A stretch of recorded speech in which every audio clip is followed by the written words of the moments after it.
it's a really good thing for that team.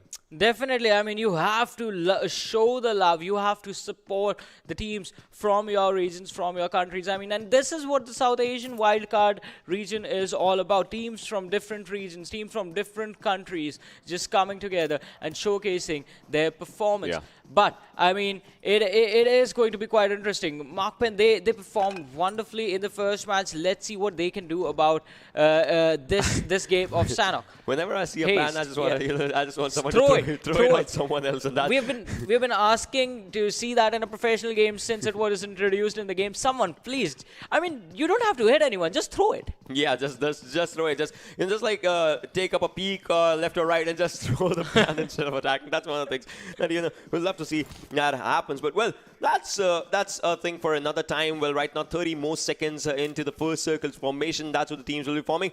Already the teams are getting inside the circle. That's a really good thing. But getting inside the circle is not the only good thing. You have to stay there. You have to take up a fight there. You have to just prove your mettle in those areas, and that's the most important thing. Still, boot camp's empty. I mean, had someone been to boot camp, they would have had decent loot for sure for themselves, but nobody's home. And I mean, not just the loot in boot camp, the airdrop is coming there as well. The triple warehouses, even the triple warehouses are left uncontested. Why does no one want to go boot camp? What has the place done? Did something change in this game? I don't know. It's like, this is the first day. That's what I would say. Now, I won't be even surprised if no one goes to Picaro and Hacienda in the next match. Los Leones. Los Leones is like pretty massive. It's a pretty big area, so people will go there for sure. That's not in the picture. No. Los Leones is pretty big, to be honest. I mean, you can easily have like 4 teams in the city and still not have a fight. Still not have a fight. So that is going to be quite interesting. I mean, if stuff like this is going to happen, Miramar is going to be a lot more interesting because off drops in Miramar, I mean, they impact your performance really, really badly. You have to take a huge risk if you're going for an off drop, if you're going for those small cities and small cluster of buildings, because Miramar is an open map. You get spotted out, you get taken out in the middle of your rotation, so you have to be really careful. But let's focus on Sanhok for now. We were talking about Erbev, and the entire team has somehow managed to regroup, and all the 4 players are together now. But Born to Rush, they are still in a 3-1 split. Horse is not moving at all. That's true. So that's one of the things that has been, just happening out in this one. We'll have to see how the things just move forward as we are just looking forward to all these things. But Erbev, all right. So this team also did really good in the previous games. So a previous game for sure. So we just want to see what they do in this one. Top 2 in the previous game. Now they'll have to, move forward with the journey, with everything. That's one of the things. But right now, Squadrons is behind them, obviously on a hill, so they cannot spot them at this area. But it's just a matter of time when it all just starts. Yeah, I agree with you. Just a matter of time, just a couple of more minutes when all hell is going to break loose in this matchup and everything is going to be really, really chaotic. All right, it is just a matter of seconds, I guess, as Pasta from Macpen is going to be taken down by Team Seal. So Wally is there. 1 knock has come in for them. They need to be a little careful because Markpen now knows their location and the revive is being given. Pasta is back on his feet. Well, that's true. So that's one of the things that has been happening as of now. So we'll have to see how that, just moves us forward onto the situations. Markpen, all right. So again, just trying to spot the players, just trying to see the players, just trying to, understand where the players might as well be, because that is still, into the contestation and trying to be one with the nature. Right. Yeah, definitely. I mean, you have to be stealthy on this map, right? Yeah. Get a ghillie suit. Get a VSS. We'll have to go for the... as you used to say, the worst nightmare of a PUBG Mobile player is coming next to a person with a ghillie suit on Sanhok. Yeah. Ghillie suit and VSS, if that happens, that's one of the things. Well, I mean, not now, for sure. At this moment, we'll see how that happens, if it happens, though. So 3 players quite close to Zhang. he needs to be careful, because if his team can distract these three lads in front of him, and if they can pull all their attention on them, he has a really good position to go for a flank. But no, the players are switching. Oh no, look at this. TD Johnny, he takes down Squadrons legend, and that is the first blood of the game, ladies and gentlemen. But Baron throwing the nade, Spellzang might take some damage. Alright, Squadrons having a fight against the players of TD. Choco is going to be taken down by Gucci. Gucci takes down Devil as well. Is that a squad wipe coming in already? Yes, it is. Whoa, Squadrons, they take down TD. Well, Gucci did go for a one-man army. Yep. And he did that good. So took down 3 kills. But well, Markman, all right, Pelzang, he's still out here. He's still just trying to spot someone. I mean, he has to be one with the nature. Otherwise, it will be a difficult thing. Look at Erangel. He's on the flank angle as well. It's 3-1 split from Team Seal. And Pelzang might not know that. I think he does now. He takes down 1. All right, Momo takes down 1 from Team Seal. Well, Markman, they'll go for the confirmation. No, that's one of the most important things. I mean, they did take down 1. The flank angle player has been taken down. Now the grenade, all right, does 20 damage to Zaki. Now the Molotov has been thrown down as well. This is going to be a big fight. If Markman takes this one, this will give them a really big mental boost. They know which team is right next to them. They know they'll have to be careful at each and every step. So they'll have to take this fight in a good way. Yeah, they definitely have to. Wally in a perfect position. Momo in front of him, just the curve of the mountain separating these two lads. Pilzang and the other players, they have a high ground. Baron, he's going with Wally. Wally is trying to get into a flank. Is trying to get into a crowd. Momo in just a matter of seconds. What is Team Seal doing? They can take down Zaki right now. He's completely isolated. His teammates are gone. They lost 1 player in this one, and that kind of changed a lot of things. Meanwhile, Destro goes down from Erbev onto the other side, and well, Poda is on a really low HP. We'll have to put up a first aid as of now, and Erbev is looking really good. I mean, Destro is on low HP. He'll be taken down right now as Poda gets his kill. For sure, he gets the first for the team and for himself. And Erbev, they are reduced to 3-man squad as well right now. So Yaka will have to see to the other areas and to the other players where he can see them or not. That's one of the most important things. But well, if anything, we'll still have to, find out how the situations just happen. We are 12 minutes into the game, and now Team Seal is looking at a plan B for sure. Obviously, they are not hunting the players because they still have to be just a bit onto the other side, as you can see. Well, the circle, it's just out here, the northern side of Query, as we were just talking. That's where the circles formations might just happen. That's where it will be looking up for, and that's where the team's cluster is forming up. On the other side, you can see Ernie and his team just moving on from the back end side of Painan and Bootcamp. They're just moving up forward. And Mafia, all right, they are still outside the circle. They'll have to cross that water area and just move. So that's one of the things. That's one of the most important things. And B2R, all right, so the Horse and all those players are just moving up forward as well from these areas. Cam Bravo. That's kind of important. That's kind of a thing, as that's where the Team Savage is, and they still have to get inside the circle. Yeah, Team Savage, they will have to find their way inside the circle, as you said, but the trouble arises in the fact that Team Seal is going to be the one blocking their path. I mean, Markman has done half their job for them by picking off one of the players from Team Seal, but Savage will have to make the rest of the way, well, by themselves. Team Rushers right now, Grenade, Bazooka, and Rocket. They have really good compounds. They have really good huts for themselves. Erbev on the other side. NRC on the flanks. Hazed takes some damage, but he is going to survive. Not much trouble right there. This is quite interesting. Look at the map right there. So Kalashnikov from Team Rushers, he has decided to stay out in the open, which is well, it's risky business. It is risky business for sure in this situation out here, but we'll have to see how, just things move forward as we're just looking on to this one. So Team Russia's previous game was decent for them. You still remember Kalashnikov, Bazooka, they were just looking really good, and now they have a good area. If NRC just comes down in the open, that will be a bad mistake for them. Because Team Russia's will be just on to the other side, just taking up those kills in the open. Exactly. So now it's a battle of patience, right? How long can you stay inside? How long can you stay indoors? How long can you stay prone down on the ground and not get hesitant, just not let yourself get taken out, because this is going to be quite risky right now if you try and force a fight against anyone. Look at this. Urbif, they're taking a lot of damage, but all they have to do is stay inside, stay behind the covers, and stay safe. If they try and retaliate, if they try and take a fight, if they try and force a fight, that is going to backfire on them really, really badly. NRC, they're trying to abandon their compounds and get out of the situation because there was a team coming in from the rear and they might just get backstabbed. But the direction that they are running in, SMK is waiting for them. NRC, they need to be careful. Look at this. Seal now picking up a fight against Baron. The revenge for Erangel is underway. One player from Markpen has been taken down, but since they are inside the hut, the revive is going to come in quite nicely. For sure, it will come in quite nicely. Markman, they'll still have to see. I mean, now, all right, well, Baron goes down from the other side as Kalashnikov takes him down. Well, Team Seal, they were not ready for this one. They obviously had their eyes on Markman and Russia's Kalashnikov. He did not need to rush. He just had to pick, and he picked the players. Now, Team Seal is down to a two-man squad. I mean, they are two-man strong. That's one thing you can say. But it's going to be a bit difficult for them now. Well, it Team is Seal, two-man. Yeah.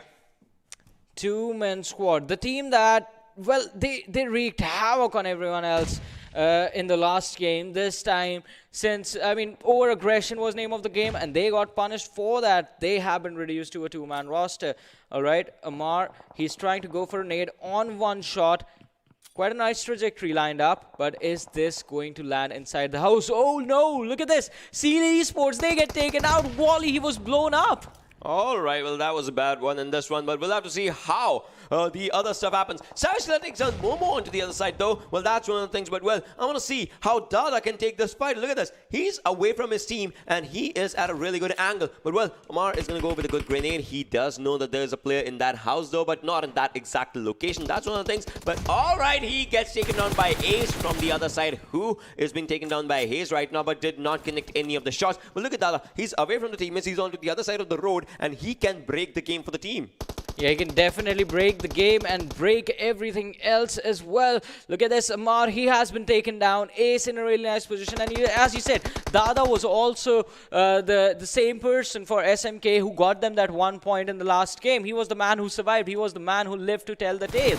But not for long, though. This time he's going to try and make sure that things look a little bit different. But things look different for Markpen as well, as they get backstabbed by Savage Dawes. He's taken down Illusion. He's going for the charge. He's going to get the finish as well. Markpen, just two players surviving. Pasta, is he going to try and protect his teammate? Oh, Pasta, he's been spotted out. He's going to be taken down. Out in the open, he did absolutely nothing to protect himself. And there it is, ladies and gentlemen. Markpen, they are going to be reduced to a one-man that is going to be surviving. All right, Momo got a revive, so Momo and Pelzing are the two people from Markpen who survive. Well, this is one thing that just happened out here. I mean, the teams that showcased dominating performance in the previous game, they are just a bit faltering in this one. Talking about Markman, we're talking about Team Seal. I mean, those teams were really good in the previous game. And this time, it's just a matter of ups and downs. But, well, they'll be coming back stronger for sure. Probably in the next game, as we'll have to wait and see for that. I mean, no team got eliminated out of those. But, well, they have to be a bit passive right now.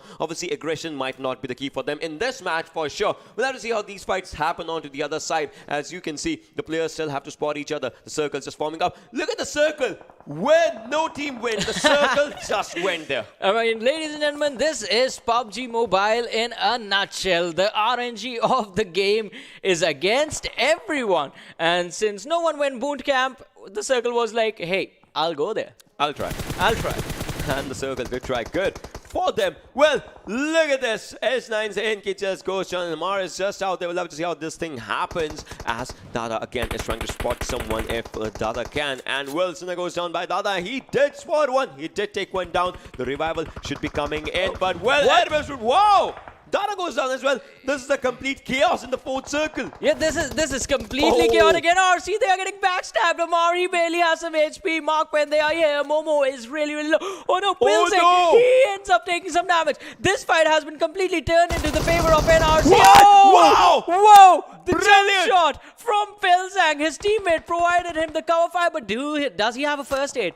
Does he have a first aid to survive, or do we see him go down? I don't know. I don't care. They did good. They did incredible at that moment. That jump shot was out of nowhere. Yeah. No one witnessed that. No one thought of that. That will happen. He's still surviving, though. He's still surviving. He's putting up his health. He's still there. They are still breathing. They are still living. They are still surviving. They are still there. They are still making their name in the lobby. That's Mark Penn for you. Brilliant. So, see, to be honest, I thought Pilzang, there's no way this lad survived. I thought he was going to go down because a second ago he's lying on the ground. Momo tried to come in with the cover fire, but, I mean, Pilzang, the timing was really, really precise, and his aim was on point as well. All right, so Momo finally goes down. That means Mark Penn, they just have one player surviving in this match. Squadrons, Gucci trying to take the fight. And now we have XB Rangers, the rushers, charging in on them. Grenade going to be spotted out, but he takes down his opponent first. Wow. The way these fights are happening, someone should need to see this. I mean, the way the players are going down now was incredible. I mean, that definitely deserves an Oppo moment. Yeah, that I think we're going to get that in our Oppo moments next. But we get the trigger discipline from Hyaka. He spotted out Grenade first, then Rocket came, but he's still holding his ground. So his teammates are gone, and he's just trying to see if he can wait out the assault from Team Rushers. If Team Rushers leave this area, well, he's going to be all by himself, and that's exactly what he wants. Horrible Bazooka has been pinned down, and he will be taken down if no revive comes in. I mean, it's going to be a high time if the revive just goes on, because it's just pinned down at 1 HP. That's a bad thing, though, and he goes down. Obviously, NS9 Roy as well gets taken down, but the play is zone right now. Another circle formation. All right, the back end side. We know, we've seen this zone. If you remember, the Nova XQF's used fights, yes, those used to happen at this circle. So we've seen the circle. But then the last man surviving somehow still survives again. He's the solo survivor from the team. He is solo. Solo is looking for everything. Well, Lee, can he just get this one? Can he just get this one? He has an M24 in his hands. One good headshot will just, you know, give up everything for himself. And he is trying. He's trying good. He's trying good, though. That was really precise. Look at this. So he sees a few pixels right there, and he's aiming for those pixels, but there's too much foliage for him to shoot through, so it's quite a difficult shot for him to land. But since they know the location of Team Rushers, they can actually wait this one out. Oh, well, these were some good shots happening, and now Kalashnikov is the last one surviving out in this one. But, well, Fantastic also has to move forward as what he's doing. Squadrons, meanwhile, gets eliminated with around 10 teams right now. And, well, Rushers gets eliminated onto the other side as well. Fantastic is on a killing spree right now as he's just getting those kills. And Dosi as well. All right, well, ICAM is the last one surviving out here as he is in this area. The solo one, all right, he gets a backup right at that moment from Squadrons. But, well, the other players are onto the other side, and that might be a bad thing. It is definitely going to be a bad thing, but look at this. Mafia Gang, Ashfaq actually takes down Mixol over there.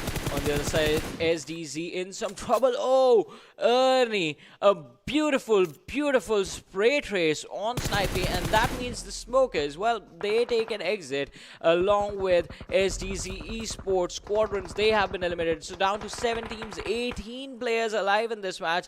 And, well, DENO, they have managed to do really well for themselves in this match. They have 9 kills in all 4 players. They do out in this one. Well, out of these 7 teams, one obviously is going to go for their road to glory in this particular match. Service Esports, meanwhile, gets eliminated. We are down to 6 teams and 17 players, and Ernie needs a revive, and I think the revive should be coming in right now. Same goes for Ashfaq as well. He needs a revive as well. I mean, Arun Whitey might as well just go for a revive, and then might as well just take up a fight against their opponents that are right next to them. Well, Ernie gets revive. A good grenade might be bad for the other team for sure, but well, right now Lee is just moving up forward with his teammates as he also needs to get that piece of the fight right now as Ernie is moving up forward. A good molly might just change a lot of equations. Mafia, alright, they are in a bad spot right now as they have lost their teammates, and now it's just one player surviving from Mafia Gang. That's going to be one of the things. Alright, say no more as he goes down. We are down to 4 teams, and Team DENO, they have 10 points already from the kills. Yeah, they do have 10 points for them, and this is going to put put them really,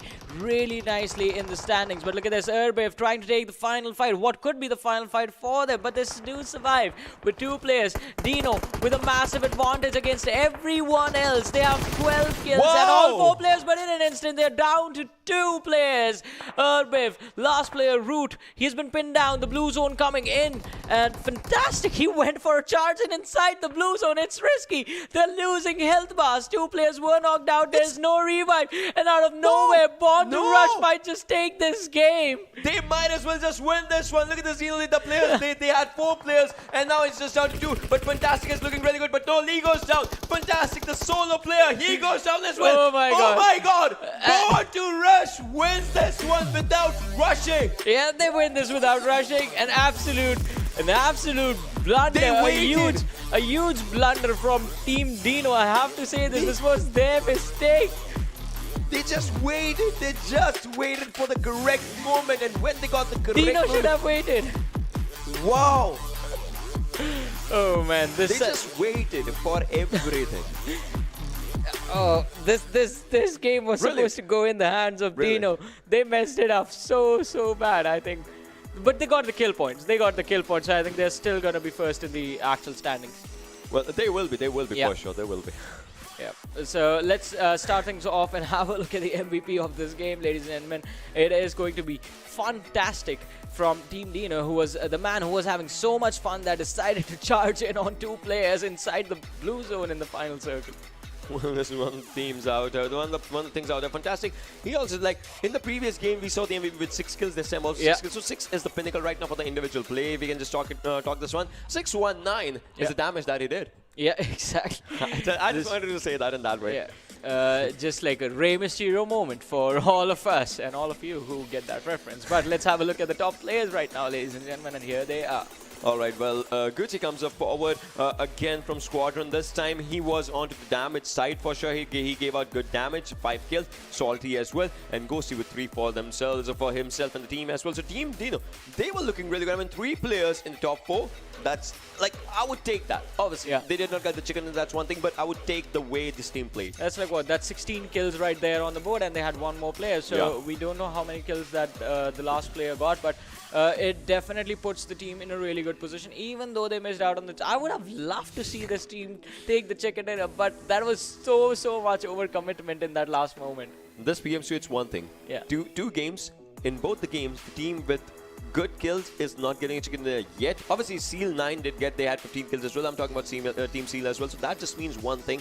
You have to watch your back every moment if you're just killing. Exactly. But now let's have a look at the match summary of this game, ladies and gentlemen. See the iconic players or the iconic achievements the individuals, the lads put up on the board. So highest kills comes to DENO's Fantastic. Grenade from Team Rushers is going to take the longest distance kill with 232 meters. DENO Fantastic with the highest damage, that is 619. Seal 9's Myonke takes the longest distance traveled, 7,278 meters. Well, which for Sanhok is quite a lot. Then we have DENO Lee with the maximum number of assists, that is 5. It's good, it's decent by all the players. You know, we are talking about their individual gameplays just coming out here. I mean, some player excel in the kill department, some player excel in the damage department, some does it in the assist department. So overall, it creates a good team environment in that particular game, in that particular event when you are just looking up forward. You might not excel in the kills department, but you are giving good assists for your teammates, and that is also that matters. You are a good supporter at that moment. Exactly. You have to support your team, but you have to somehow help them get those kills. And we have talked about this time and time again. If you actually dish out a lot of damage on one individual of a team, that player is basically out for the next couple of seconds until they heal up and join the fight again. So up until the one player has healed up, it is a 3 versus 4 situation with your team, and you guys have the upper hand. If you can dish out damage to 2 players, that's even better. So dishing out damage and getting assists is also a really good thing. And we do always say, I mean, support players are really important, not just with dishing out damage, but with the utility usage. That's true. That's totally true. I mean, the players, the support players are the backbone that there is. If an entry frag wants to frag out, support player is just out there. And hey, I mean, you get an assist, the other one gets a confirmation. The team gets a point. Yeah. That's the gist of the story. Exactly, because at the end of the day, it does not matter if you get the kills or the assist. It's about the points that you help secure. All right, Johnny, let's talk about the circle in this one. Let's talk about the circle. No one was in boot camp. Hey, The circle. I guess the gods of the game heard us. They were like, why is no one boot camp? The gods of the game, the gods of PUBG Mobile said, see, we would go to boot camp if we were there. Oh, we can send the circle to boot camp. We can send the circle in the boot camp, and once the circle goes to the boot camp, the players, they still have to look at all those areas like, where do we get in? How do we get in? And once the final team decided to get in, they were reduced to 2-man only. Yeah, exactly. And I mean, that is something that was quite interesting because everyone was coming in from the eastern side, right? And the eastern side of boot camp, all the way, if you go to the Paradise Resort, that is towards the northeastern side. It's all open area. There are hardly any covers in there, so you have to run out in the open. Just use the ridges and the mountains as cover. It's really tricky. That's totally true. That's totally true. And that was incredible. I mean, those movements by the circles, those were good. Those moments were good, and let's have a look at those moments, those highlight moments of this match once again, ladies and gentlemen. Once again, brought to you by Oppo. Yeah, these are the Oppo moments, as we can see. So Mark Penn, so this is the first engagement that happened in Baron. Look at this. He was looking at Mark Penn's players while Kalashnikov was looking at him, taking that kill and everything. So it was really good the way it happened. And now in between this fight is where again Mark Penn outshined, because they were from the other side. Look at this. They outshined at these fights as well. Team Savage took down Pasta as well. I mean, I don't know what happened at this particular moment though, but well, it did happen. Yeah. Pasta was actually distracted by the other lad, as you can see on the map. Pasta was aiming for that person. Look at this. Look at this. Spots one did not see the other one. Yeah, exactly. I thought Momo was actually going to get that kill. No. I mean, the jump was good. The element of surprise is needed. And that's one of the voila moment that the moment is that was a peekaboo moment. Yeah. Peekaboo, I see you, I see your crate as well. That was that moment. Look at that was one thing. And so, well, moving on forward onto the other fights, Circle was the main villain in this game for sure, because you could see teams just still struggling in the 6th circle, and that too outside the circle and all. And this is where, I mean, B2R just outshined. They knew their job, they knew what they had to do, they just did it with the perfection. Exactly, it was perfection from B2R, especially considering the fact that, as I always like to say, if your opponent is making a mistake, you need to make sure that you punish them for that mistake. And DENO, they messed up. They messed things up really, really badly when they decided to overcome it to a fight against Erbev out of anyone. Had they gone for Born to Rush, that would have granted them the chicken dinner. That would have guaranteed them those extra 3 points, those 15 points plus the skills. And let's see the rankings, the overall rankings, ladies and gentlemen, right in front of us. And here they are. Look at this. So Erbev make it to the 2nd position. I think DENO would have, they would have definitely had a wonderful time had they gotten the chicken dinner. But Born to Rush, they get to the 4th. Think about this. Yeah. They had a chicken. They would have had a chicken dinner. Their placement points would have been 15 at that moment. Yes. And then those 4 kills, because if they need chicken dinner, they would have taken down the other team. Those 4 kills, obviously, they would have been in the top 2 for sure. Seal 9 is still out there, and then Seal Esports on 6th. The rushes. So bad games will take you down. That's the thing out here. Mark Penn still in top 8. No, Mafia Gang as well still in top 8. So right now, even if one of these teams gets a chicken dinner and good points, they still can contest for top 3. Yeah, but look at this. This I find really interesting, Ocean. Yeah. So we are 2 games into PMCO, right? And the teams are already getting a lot of kills. This is going to be a kill-heavy region. Look at Squadrons. They also have 8 kills. No doubt they're in 9 to 16 right now, but still, they are also looking kill-hungry. They are going for the kills, just like you said. Yeah, kill-hungry region. We'll definitely see that out here. So you can't survive on placement points alone. You definitely have to get a lot of kills if you plan on finishing in the top 2, because that is all that matters, ladies and gentlemen. Once again, let me remind you, only the top 2 teams move to PMPL South Asia Season 3. That is all that matters. If you finish out of the top 2, if you are on the 3rd, the 4th, the 5th, the 2nd, 6th, it does not matter. All you're going to get is a split of the prize pool, a split of the $29,200. But with 2 games done, we are going to take a very short break, ladies and gentlemen. So you guys stay tuned and keep watching. We will be back with the match on Miramar.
Hello everyone, and once again welcome back to the PMCO 2021 South Asia Wildcard Region, brought to you by the Oppo Reno 5.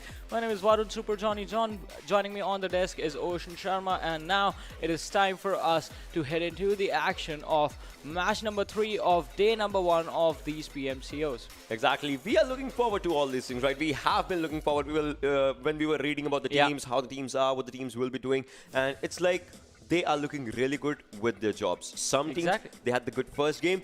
They fumbled down in the second game just because the teams that did not have a good first game, they came on top onto the second game. So it's like you cannot still predict which is a strong team, which is a weak team. Every team in this region knows their business. Exactly. Everyone knows what they have to do in order to get those points and move forward in the standings. Stay in the top 2. Once again, let me remind you, ladies and gentlemen, only the top 2 teams from here will move forward to PMPL South Asia Season 3.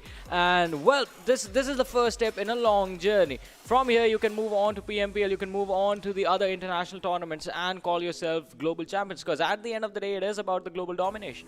I think my brain lagged a bit out there. Just like you said, 2 teams, and after 15 seconds, I was like, yeah, I was going to say it, that's good, but then it came down as 2 teams. But, well, it's hyping. It's hyping out here. It's like, you know, I'm really excited for Miramar, though. Exactly. Let's get more excited, because the match has started, ladies and gentlemen, and here is the trajectory of the plane. Yeah, there's going to be a trajectory right from Toria Humada to Menazal Sur is where the plane path is going to be out here. So that's one thing. Power Grid, San Martin, Hacienda, Picaro. I want to see which team does not, like, you know, which team goes to Picaro and Hacienda and which team does not. Because maybe, just like we were talking about it, big names are like those are the big areas.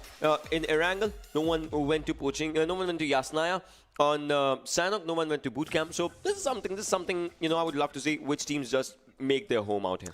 Yeah, definitely. Most important. Which teams actually find the safer drop locations. And also, one thing that we were talking about in the previous game, and I think we should rediscuss right now, is are the drop locations going to clash? Because this is the one map where if your drop locations clash, even getting out of the situation is going to be quite tricky. Because if you plan on rotating out of an area, imagine you're dropping down towards Picado, and there's another team that drops at the same drop location in the same city, and you plan on getting out. It's an open area that you have to get through, and they can easily chase you down, hunt you down, or just pick 1 or 2 players off, which puts you in a really bad position for the latest stages of the game. But so far, all right, Ocean, are we actually seeing this Savage? They're landing towards Oasis in the northern side of the map. Wow. Well, I mean, see, you know, in desert, Oasis might just be an illusion. So a good loot might just be an illusion out there. All right. So this is a Nova script circle. You know, Lab Inter, Lost Lunis, that is the circle, and no one yet is in the Lost Leonis. But I believe Team Seal might just go on to the door lines of Lost Lunis for sure. Okay, so Miramar is actually a bit normal. All the major drop locations have been taken care of already. Yeah, not like Erangel, not like Sanhok. This time everyone is like, all right, let's go. Let's go. Yeah, it's a big map, a lot of big cities, and well, that allows you to be a little bit more safe. That's true. But well, right now, all right, I want to see an action with this gun, Win 94. We don't see a lot of Win 94 action, you know, in the game. For sure, so I would love to see if that happens. But right now, we're just talking about all these things. All right, a level 3 helmet, that's a good thing, and everything just coming up. Sounds like a good plan. And the gun's been dropped. Yeah, the guns as well. Yeah. That's what I was about to say. The last time I saw Win 94 in action was just after when, right after when the update came out, when the scope was introduced, and that was what, 6 months ago during the World League. Yeah. After that. No. After that, the weapon was back as a backup weapon for anyone who did not have a weapon in this game. Yeah, that's true. But well, after that, you know, we'll see how the things actually just happen, right? So that's one of the things. But as we're just moving forward, there's going to be a slow start for the game and a slow start for everything. That's one of the most important things, as you can see. And as the players are just moving forward, we'll have to see how the players just, you know, get onto their stuff and get onto everything. Because now, with the stuff and now with everything that has been just, you know, getting up on its own self, you can see the players just trying to move up with themselves, and getting a good place inside the circle is going to be an important. Although it's the first zone, we know it's Miramar, and Miramar, if you're not inside the circle at the right time, you will be punished for sure by the zone at that moment. Definitely, you will be punished, you will be taken out, so you better be careful as to not make any mistakes and not get punished for those mistakes. But so far, I mean, early stages of this map, everyone is most of the teams are quite far away from the circle, especially Mafia Gang right now in front of us, 1300 meters away, and the rotation is not going to be an easy one, as look at this, the teams that lie in their way are XB Rangers and Seal 9. So Mafia Ninja, they have to be really, really careful. Although, I would love to see how Savage actually managed to get into the circle. I mean, the easiest way for them is to come through water treatment and then go all the way towards Hacienda. That is true. That is true out in this one. Well, we'll have to see how, you know, the rotation from Hacienda to the center of the circle, you know, the lava end of the side happens because Markman is already out there. We're talking about Team Rushers as they have to just move from those areas. But, well, that's going to be the story of another time as we just look at this area and these situations right now. Markman is still out there. B2R onto the other side of Impala as well. Team Seal, they are making their home lost learners. That sounds like a good area for themselves. But, well, B2R is going to be one of the most important things as you can just see, if anything, so that's just, you know, one or two of the things as we're just looking forward to onto these areas. And Impala sounds like a really, you know, different area from the other side, because it's one side is just water, the other side is just the whole deserted land of Impala. So players will have to move on to the one direction only. But right now, all they can do is just stay here because the zone is on them as of now, and it will stay for a while. Yeah, it is going to stay on them for a while, and those moments, the time that they have in this zone for free, they need to use to make sure that they plan out how they are planning to play the mid-game, the late game of this matchup. Because if you don't have to rotate, you better make sure that you're going to be safe. You don't get caught off guard with unnecessary aggression from your side. So that is one thing the teams are going to have to focus on. Markpen, Momo, ladies and gentlemen, on our screens right now. This team has done wonders for themselves in the last 2 games. They did have sort of a mediocre finish in the last match. The first match they did really well for themselves, but even in the last game, I mean, they did manage to get some points, and that is what is important. If they can manage to be consistent and the other teams fail to do so, well, slowly and steadily they will climb up. We still have a lot of matches. That's true in this one, but we'll have to see, you know, how the situation and how things happen. Right now we can see Picardo, and this is where SQUADRONS is. ICAM is onto the other side, and all the other players onto the other side. We can see Snipey like a bit away, but well, Wish has spotted up a few players from, all right, Salty goes down. Lee, can you save your teammate? That's going to be one of the most important things. All right, I guess the revival will be coming up, but will this team rush? That's the most important question, as Ghosty is onto the other side, and that thing, Wish has spotted that person as well. The previous spray was a good one, was a decent one, and he got that knock, and now his teammates are moving up forward. This might be a bit bad for the other team for sure, because Airbev, they are just moving up here just for one thing, and that is to get those skill points for themselves. But well, you know what's going to happen as Salty is just out onto the other side, needs to put up that first aid, does get up a med kit for himself. That's really good. And now Lee has a good grenade. If this grenade does damage, that's going to be really good. The grenade has been lofted down, and this might as well take one player. All right, does a bit of a damage though, but no confirmations yet. Oh, Lee's on fire. All right. And he jumped into it. Yeah. That's the worst part. He jumped into the fire himself. Lee's HP is low, but he has some bandages. So Lee and Salty, they're going to have to try and hold off this entire team of Erbev. In fact, 3 players from the side of Erbev. And, well, they have managed to put quite a bit of distance between them. There's an entire building between these two lads. The nade being cooked by Root. And there's one in the hands of Lee. They toss grenades towards each other, but no. Oh, Lee's grenade a little bit more precise and fantastic. From the high ground, actually managed to take down Funky. So the flank from Fantastic is working out quite nicely, but he needs to be really careful because Wish is on a high ground as well, and this thing can turn really, really bad in just a matter of seconds. As I say that, Salty is going to be taken down. Root with 50 HP is going to charge in the direction of Lee, and he takes him down. 2 players down, and they're going to be finished off. And the fight is in the hands of Erbev. Well, the revival happened right at the last second. If you just can, you know, look at it. Well, Ghosty is onto the other side as well, and we can see all the other players onto the other sides for themselves. That's one of the most important things. And right now, as Destro is moving up forward, you can see Ghosty as he needs to move up out here as well. But the confirmations will be coming up from Destro as he does not want to give up his location. That's one of the most important things. The smokes were being thrown down by Ghosty though, but those smokes will be put to no use in this situation as Erbev, the team is looking strong. They started up this fight and they want to end this fight as well. Well, can they end this one? That is going to be a big question. And if they actually manage to end it, is this going to be an end that works out in their favor or in their opponent? So far, I mean, Erbiv, they have taken control of this fight phenomenally. There is absolutely nothing wrong for them. They have all 4 players. Ghostly from DENO is on the low ground. Look at this. Even that lad is in so much trouble. DENO fantastic on the high ground. All he can do. Oh no, he made a lot of noise. Now Vish's attention is on him and it's going to be a 1v1 between these 2 players. Wish falls back a little bit so that he can stay in the line of sight of his teammates.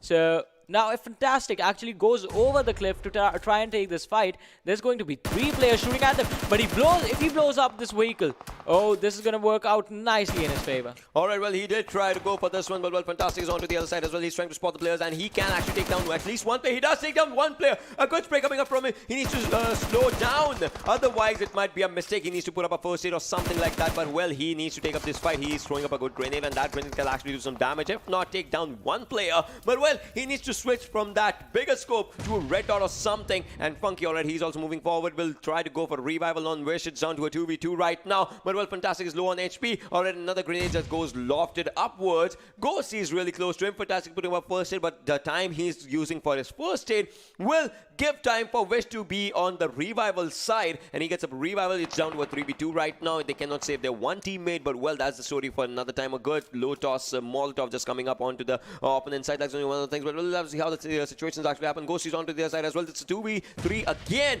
They still need to save 1 player, and Destro is in a really good position. If someone goes down for the overcommitment, Destro gives him bullets onto his chest or head, come what may. But well, this is going to be a difficult fight for these 2 lads to just clutch it out. Yeah, but if they can manage to hold on to the high ground, they can actually take this fight. And as you said, they can punish the overcommitments from the squad of Erbev.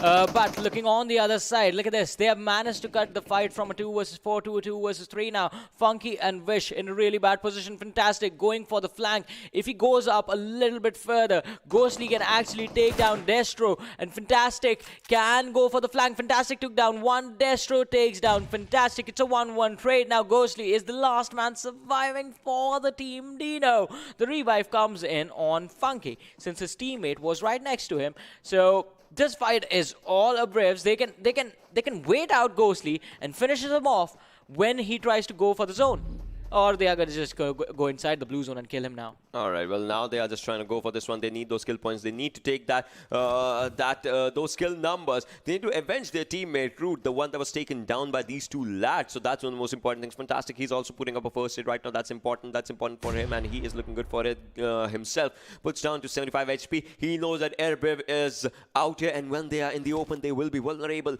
One of the teams might as well see their last things out here. It's a 2v2 again, as Fantastic takes another one down. Scarl 6 times is actually helping this individual. His helmet is good, his vest is good, and now, all right, it's a 1v2 as DENO's looking good again.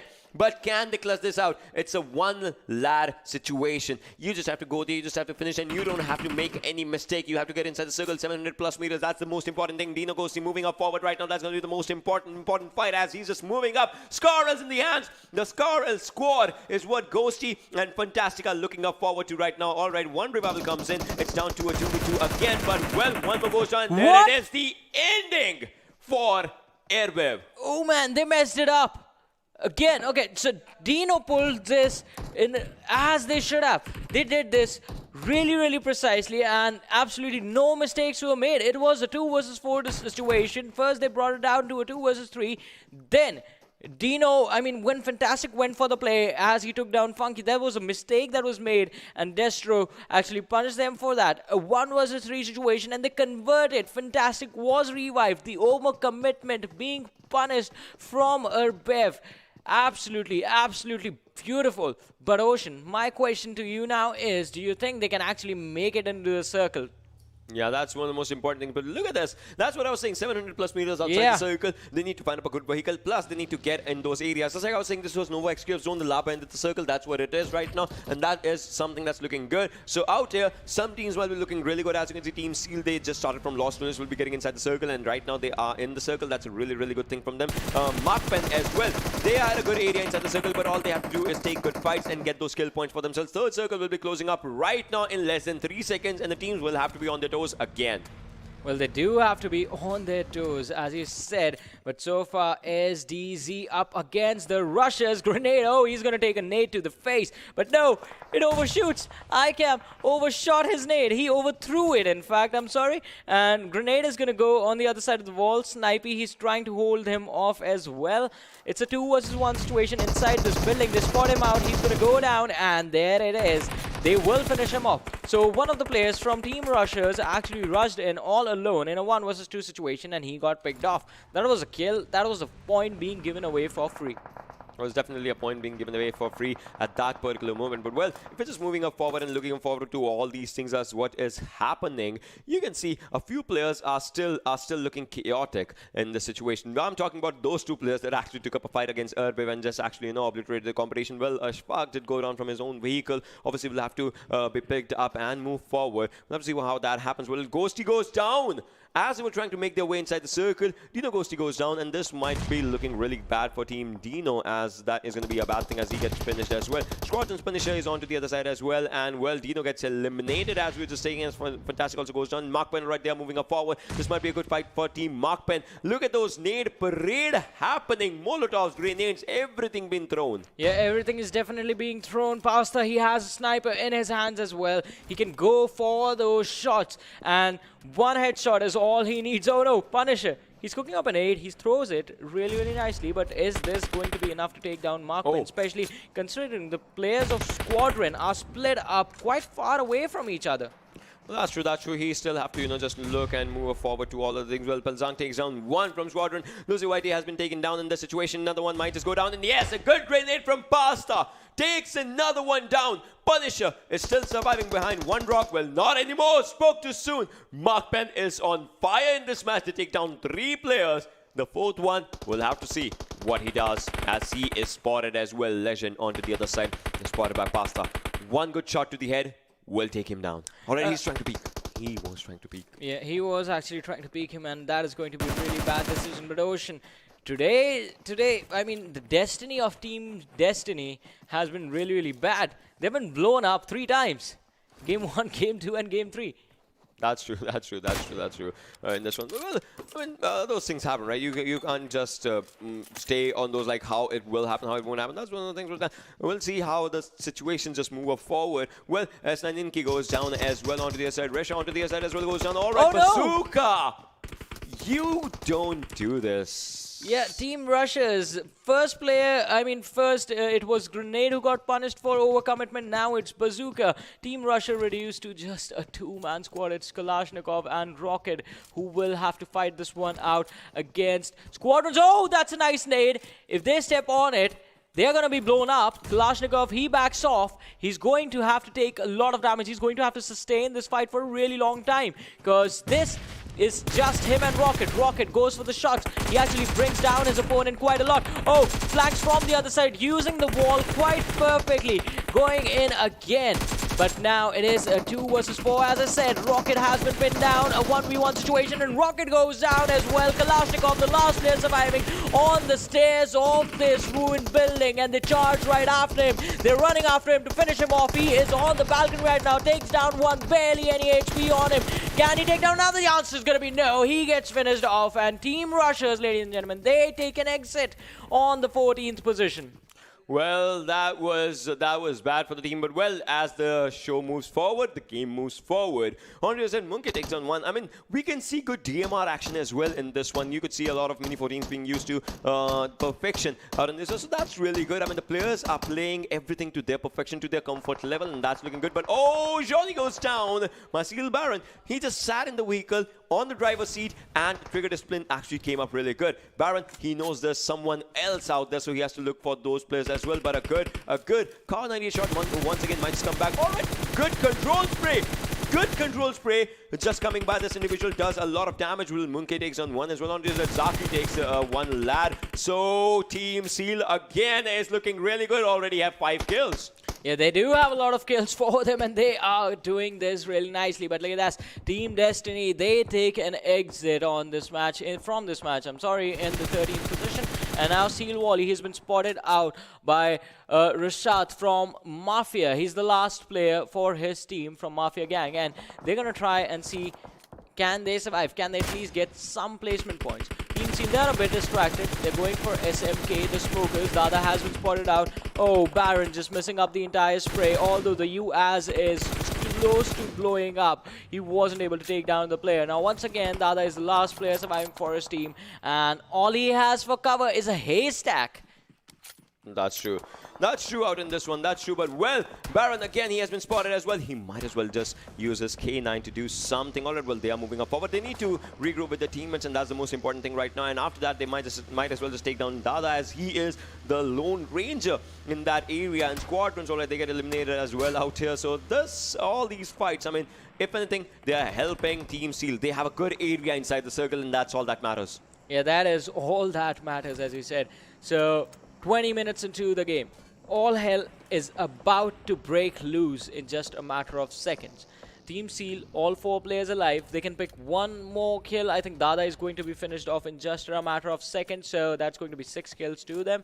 But Team Seal right now on the edge. So they need to make sure and see how they can get a better position inside the circle. SDZ, they I think that they will have a fight that they will have to take against XB Rangers, because that team is trying to contest the ridge that SDZ have, and it is going to be quite interesting. Although every single team, no one, absolutely no one wants to go for the center. Every single team right now is playing the edge of this 5th circle. Exactly, that's true. But well, on to the other side, as we can just see, NRC might be in a bad situation. Look at his 1 HP survival, but well, all right, Robot goes down by illusion out in this one. And Markman still looking really good, really strong, as they are taking all the fights that are just coming to them. But right now, they have to get inside the circle. That's the most important thing. Oh, well. That just changes quite a lot of things. Well, illusion. Good cover fire, just straight away just going for the cover fires, and right now what they have to do is just revive one teammate. If they can do that, that will be really good, but it's still, you know, a bit of a challenge. Yeah, you have to protect your teammates. You have to protect your teammates at all costs, and that is what they were trying to do. But look at this, XB Rangers against NRC. A 1-1 trade comes in. All right, it was a 1-2 trade since Sana was also taken down, and Zaka from the other side takes down Sushi as well. So NRC, they are in trouble right now, and they could be finished off. But first comes the revive. Hazed is the last player standing. His teammates, they are being finished off in front of him. He tries to goes on the revive. He is gonna have to revive at least one more player so they can hold on the assault that's gonna come in a matter of seconds as soon as Talat has done healing up. So now he is falling back. Can he be revived? He's right on the edge. No, he gets finished off. And now it's a 2 versus 3. NRC, can they make this? It looks really hard for them. They are outside the circle as well. So they're going to take damage from the blue zone. That's true. But, well, on to the other side, we'll have to see how the situations just happen. Look at this. Mark Penn, again, I'm pretty impressed by this team's performance, especially in this map. And also, DENO, I mean, that team got eliminated, though, but that 2v4 was incredible. Well, we'll see how the fights again happen. Team Seal as well. That team is looking really good, the way they take up those fights. But already, X1, they'll go down as NRC Hayes still tries. He's outside the circle.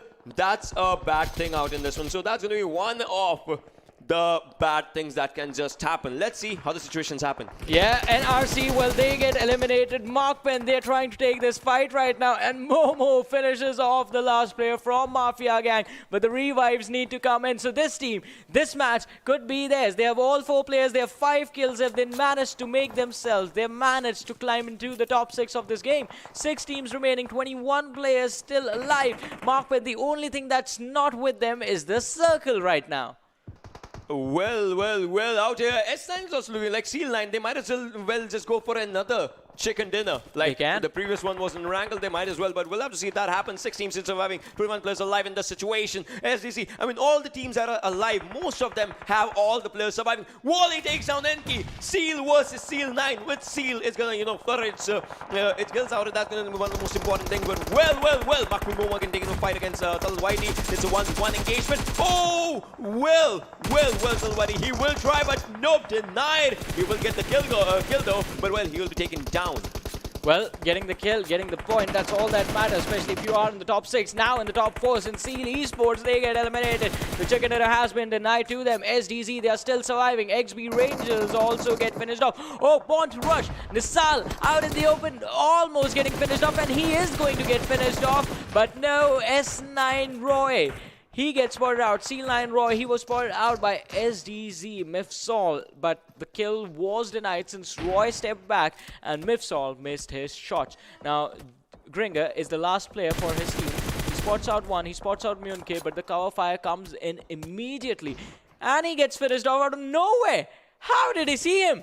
Well, wow.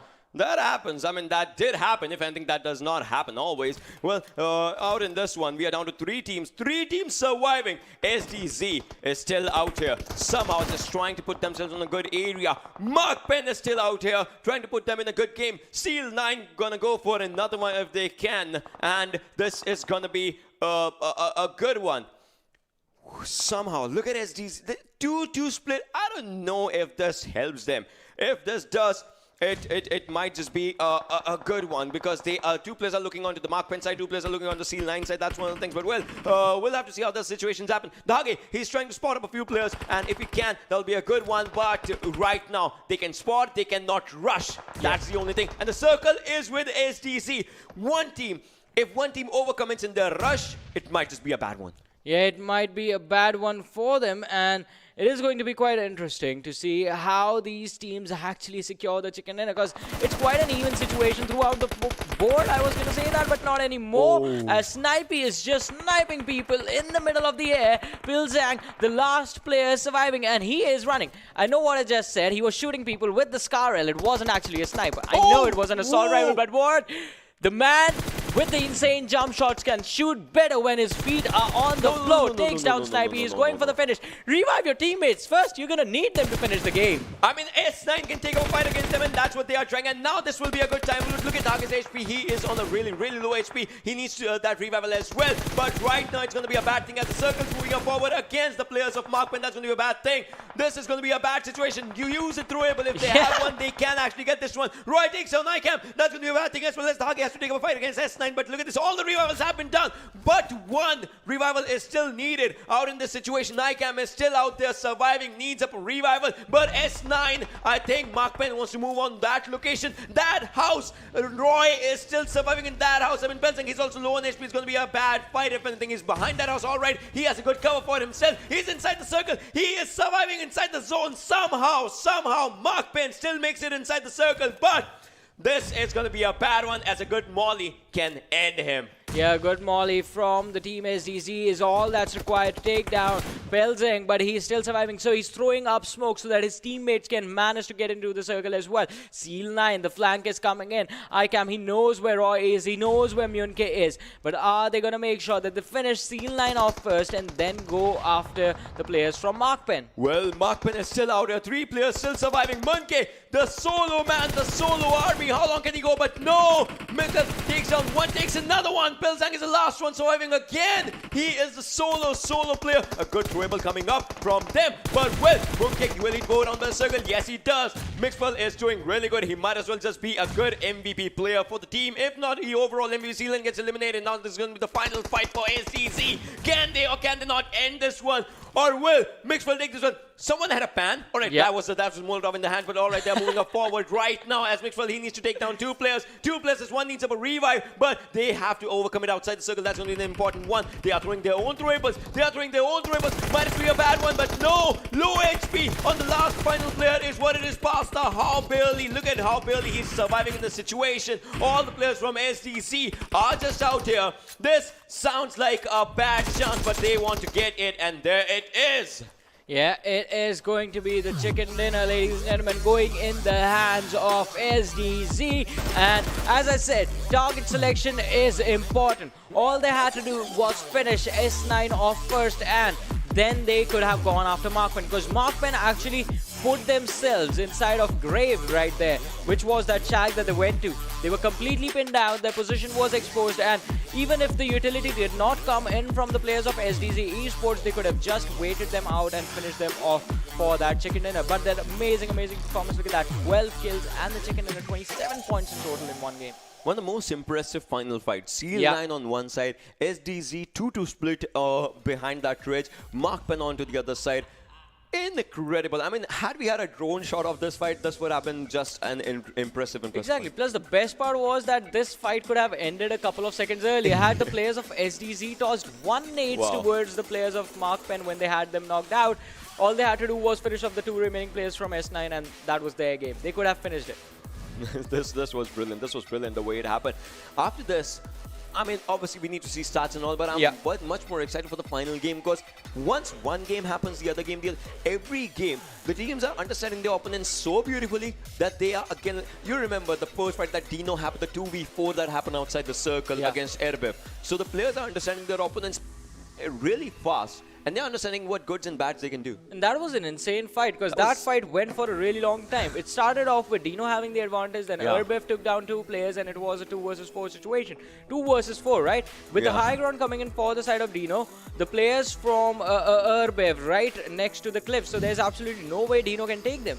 And they have one player on the low ground who's providing the cover fire. A fight that on paper should go in the players, in the favor of Erangel. But no, they threw that fight. If a fight was good or bad, you knock someone, your team just wants to go there. Especially Team Seal. The first game, they knock someone. You remember the first fight that happened. Like the first fight never happens like this. Even if it's the big leagues, you don't just start it like this and you're like, we have knocked one out in the open. Let's just find the other players. You remember a buggy just running away from one side and two players just rushing in to take up a fight. And that's one thing that happened in the first fight with Team Seal. You don't know the teams exactly. You don't know how they'll play. Maybe one player could outplay or something. But Team Seal, they have the synergy, they have the consistency, and they just move forward. Exactly, and that consistency is really important. So, talking about Team Seal, let's have a look at the way these players have been performing. And these are the performances after 3 matches. Baron, 10 kills secured for him. Zaki with 7, Wally 4, and Erangel with 1. Erangel is also one of the veterans who has been with the team for a really long time, who has been in the competitive scene for a really long time, and we do expect him to put up really good numbers. But Erangel was never one of the top fraggers, even in the past PMCOs. I've seen him perform thrice, 3 different times in competitive scenes, and he's never one who puts those high fragging numbers. But he's also he is that person who leads the team from behind the curtain, from the shadows. He does his job, and really is amazing support player. I mean, for his opponents, I mean, you have to worry about him when he's in a clutch moment, because when he's outnumbered, he actually is pretty deadly. That's totally true. That's totally true. And you know, as we were just talking about the maps and all, so we saw the Miramar. It was indeed a fast map. We saw the Sanhok. It was a really good map. We saw the first Erangel. That was good. I mean, I want to see what happens in this one. Exactly. And if you want to see what happens in this last Erangel, well, here we go, ladies and gentlemen. Here is the last match for the day, and this trajectory is already a surprise. A straight line in the southern side. It's from nowhere. Previous trajectory was straight line in the northern side. Yasnaya Georgia Pole. This time it's Novo to Query. I mean, this is one of the things I want to still see. Like this time, obviously, no one would want to go to Yasnaya, because obviously now it's obviously away from the area. So that's one of the things. We'll have to see how that happens. If that happens, Kalashnikov and his team is already dropping down. That sounds like a good thing, if anything. But the most important is you can drop down. You still need to look forward and see through all the fights if that happens. If those happen. Well, it is going to happen. But look at this. Our prediction for or our request for the teams to go to Yasnaya is actually not going to be fulfilled right now. It won't be. It won't be. I mean, it's a long rotation that you're going to have to make. There are much better locations that are right close to the trajectory of the plane, so might as well just go there. Ferry Prayer, Mosque, Query. That's true. But we'll still have to see how, just go forward with all the things. But the most important thing is Team Seal. All right, this time, so their house used to be military base. Now they got it, so they'll just stay there, and that sounds like a good thing. But well, I want to see which team goes to poaching, and from there, if they just move forward, because we still have to see the circle and everything that constitutes with the circle. I think if NRC if they get a vehicle out here. Just like the circle, just like the circle we were saying. Yeah, just like the circle. You predicted this. Gatka to ruins. I mean, that is the circle that it's meant to be, and exactly where it's going right now. SEAL team already again on the military island, but this time they're not alone. They have the Smokers and, well, Team Destiny with them. All right, Ocean is taking a moment right now, ladies and gentlemen. He's just basking in the glory of himself. I predict good things, man. Not always. 90% of the time, I predict good things, man. Let's agree to disagree and make it an 85. Yeah, you're just jealous. Well, right now we're just talking about the fights and all. So I want to see what this team does out here in this area. Because see, if you're outside the circle and that too on the southern island, right now the circle is not your friend, you might as well need to move. But I don't think so if that's going to be happening, because somehow Devil has something Devil in his mind. You can see Rex is onto the other side, one shot Ace and Dada onto the other side as well. So Rex will go for his own loot, and then he has to constitute with the team. And if team finds up a good Darcy, I think they will find up a good vehicle in the garage or something, and then they can just start their movement in the early stages. And they'll have to be away from the other team. I mean, Choco is obviously onto the other side of the road. So Choco and Devil can actually constitute them. Look at Choco on the left-hand side, Devil on the right-hand side. They can actually, skirmish the rotation of this team for sure. Yeah, I mean, it is going to be quite critical for them to survive, but look at this. Smokers, Dada, he spotted out a few players from the side of Team Destiny, and Destiny, they're already clustered up on one particular section of these compounds. They have to be careful. Japan, he is on the edge of the containers. He has managed to get himself, well, quite a good amount of loot already, but all the other lads, they are in... They are on to the building, so this man can be cut off from the rest of the team. Yeah, I mean, if you're just talking about all these individual legends and all the players, it is going to be a different one, because, they still have to move forward, and they still have to constitute to all the other areas. So that's one of the most important things, and that's going to be an important, situation. They still are looking for their loot only, because, they have to just focus on that. That's how it is. And if we're just, looking at this, so they still, I don't know. Once the parachute did open, did they see their opponent something? Because they are still looting as if nothing has happened, but their opponents are still out there. That's the thing. Kit Kat. I mean, all right. So Kit Kat is also here for the chicken dinner. Yeah, a crunchy chicken dinner nonetheless. But Team Destiny, this time they are deciding to play it safe. They actually back off completely from this entire fight, which is a really smart decision for them, considering the first 3 games they have not actually gotten anything done. They haven't gotten enough points, and they are sitting on the last position right now. So for Team Destiny, I think playing the game slow is exactly what they need to do. Rotate in early to the main island and just make sure you get into the center of the circle. Find a good compound for yourself and just stay hidden till the end stages. Getting the placement points alone would be a huge boost for this team for today.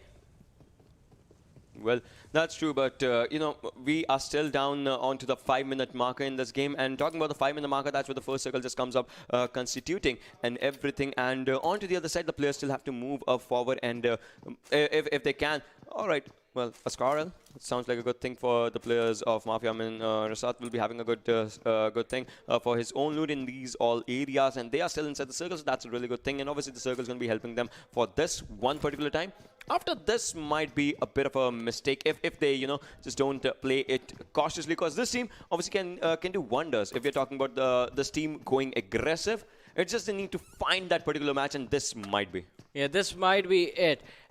One good game can definitely turn things around for individuals, for teams that are struggling to get the points. Plus, considering these are the early stages of the tournament, ladies and gentlemen, this would be the perfect point to turn things around if you're not performing.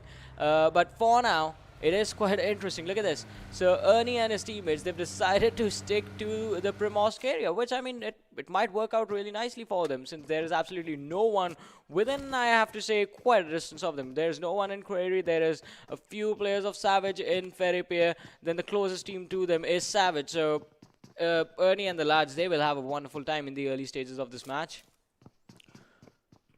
That's true, that's true. But if you're just talking about all the other things, so one of the most important things is, as you can see, teams are already trying to get to the central lines. And for Team Seal, I mean, look at where Ankle is, look at where the other three players are. This might be a mistake, but Choco, I don't know if they're just going to go through a boat or something, because they are looking at the shorelines to get onto the bridge or something. So Choco and his teammates, they will be looking for this one. But Team Savage, I mean, they can go for a perfect bridge camp if they want to. Team Savage can do that easily.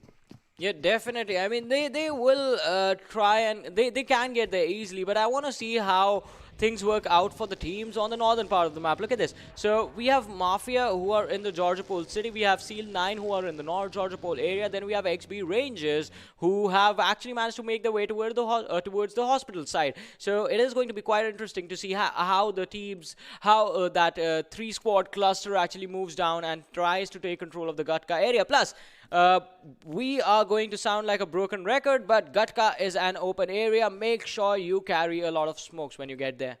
That's true, that's true, that's true. But onto the other side, if you're just looking onto all these areas, you can see Savage and his teammates, they are still, just not struggling, I would say, but they are still contributing to this area, but they still need to find someone. I mean, as of now, no fights have happened. We were expecting that this game should go a bit faster onto the pace as compared to the previous game, but now every team, you can say, they have understood the meta that there is. You should not go all alone on these areas. You should stay with your teammates or something. But Team Seal, they might either be trouble for someone or they might be in trouble. This is the area where in the first game they actually got the kills.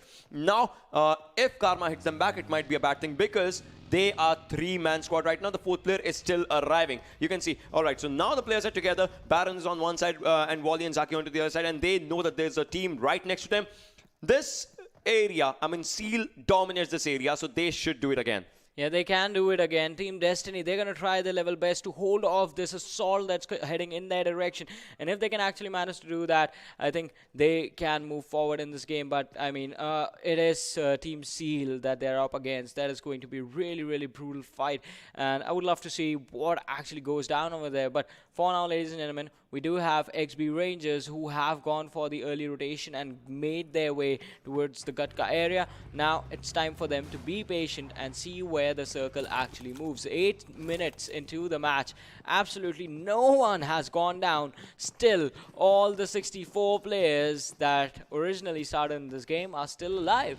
Yeah, everyone is still out here. It's like nothing has happened yet. But all right, we are seeing the early skirmishes out here. You should have aimed at Destro. I mean, he was on really low HP, but Airbib. All right, so this team is in top 2 right now. We're talking about Team Airbib and SDG. Obviously, previously they had a good outing with that chicken. So they would like to go again onto the back end side and just take up fights if the fights continue to them. And right now, Team Seal is just moving forward from the bridge side area to the other side of this bridge. And obviously, they have to constitute the large area of the circle. That's what they are going for. And they are not getting involved into that fight, the fight that was just out there, or might as well they can, because if they constitute to the bridge, that'll be a good area. And talking about the other players from Team Seal, if someone comes through water area, they can again take those fights as well. Yeah, they can take those fights, but the question is, are they actually going to try and attempt that? Because it is going to be a risky decision, right? Right now, they're on the edge of the circle. They have to back off just a little bit. And if they back off the little bit, they end up losing the positions that are granting them the information. So they still have 30 seconds to do that. And plus the additional time that it's going to require for the blue zone to come in and touch the play zone until the next circle is formed. So there is quite a bit of time for Team Seal to decide what they actually want to do. But look at this. The fight has broken down. It is Savage versus DENO. 2 players from Savage have been taken down. DENO just handling the situation quite wonderfully. Eco goes down as well. It's just 1 player from Savage surviving. It is Robot. He's going to try and take this one all alone. A 1 versus 4 situation with 50% HP, and he gets finished off. We were talking about the first blood not coming in late into the game. We have the first team being eliminated, ladies and gentlemen. Well, this just happened. Well, NRC seems like their players were also in a bit of a trouble out there. I mean, with the own vehicle, they did good with themselves. Yeah, that's one thing. I mean, well, Team DENO. I mean, if we're talking about this team, they were. I mean, we saw them doing a good 2v4. If it's a 4-man squad, they can obviously do wonders. That's one of the things. Team Seal, alright, they're still looking at this area of this. Circle, like they're still trying to see if someone just arrives from that bridge area or not. I mean, that's one thing. But I would say they should not get involved in this fight, get inside the circle, look for the other fights as well, because that's also an important thing. And well, Root on to the other side of Airbif takes down one player for his own self, and obviously no confirmation yet. But players are still like, it's like a perfect vibe did just happen. Yeah. Still, all the other players are surviving. The ones that are there, are there. Yeah, they're still alive. I mean, so I guess if this match goes like this, wherein if one guy goes down, his teammates follow, and all we are going to see are squad wipes after squad wipes, it is going to be an absolute bloodbath that we will have on our hands. But for now, I mean, things have slowed down because, well, why not? It is a Gatka circle. Things are going to slow down. Everyone is going to be really careful before they move in, and it is going to be a troublesome situation if you try to go in for those blind charges, as we did witness a couple of seconds ago. But has Root from Airbif spotted out one of the players from the side of XB Rangers? I think so, because he was looking in that direction, and our teammates are looking in that direction. The shots are coming in from Destroy as well, and damage has been given out.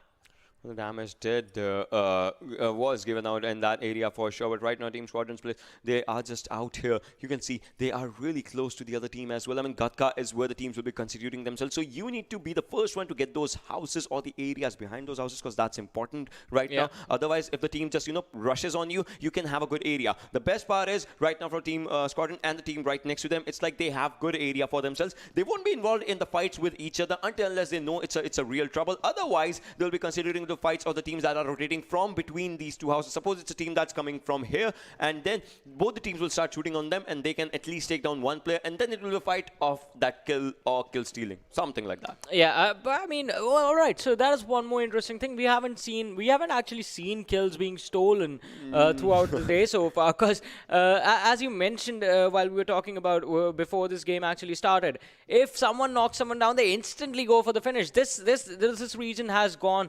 really blood hungry all of a sudden. I mean, teams are just going insane, especially the teams that are leading the charge in the overall leaderboard. There are a lot of kills that are being coming out, and those are the same teams that we refer to as the teams, as the veterans, the teams that have had the experience of being part of the previous PMCOs and have been here time and time again. But this time it is the rushers who come up against Bond, who rush, and they rush in. Rocket, he's going to try and protect his teammate Gringer right in front of him. Grenade has been dropped down, but Gringer now has a grenade in his own hands. A Molotov comes in.